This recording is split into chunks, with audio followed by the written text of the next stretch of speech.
Today I'm going to talk about the process of charging by induction and charging by conduction. Let's say we have a neutral metal sphere with equal positive and negative charges.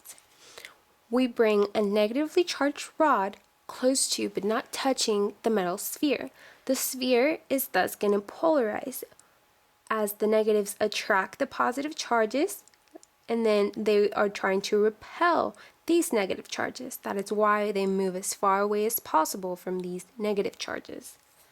Then if we connect the metal sphere with a conducting wire all the way to the ground, the negative charges that were on this side are going to transfer through the wire in order to repel or get as far away as possible from the negative charge in the negatively charged rod. Then if we cut the conducting wire, we end up with a positively charged metal sphere, thus concluding the process of charging by induction. Now, the process of charging by conduction actually requires the two objects touching. Let's say we have a negatively charged metal sphere on one side and a neutral metal sphere on the other side.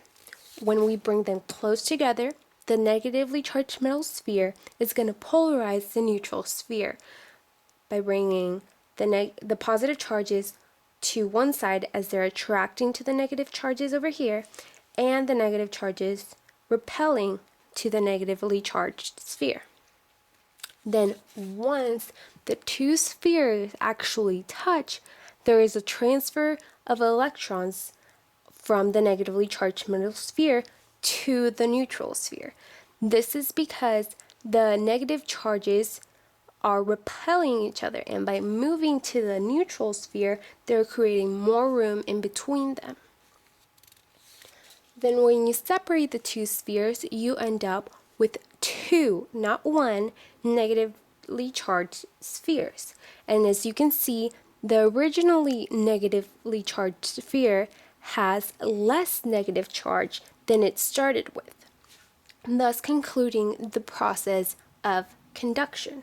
So the process of induction does not require actual contact, and the process of conduction actually does require contact between the two objects.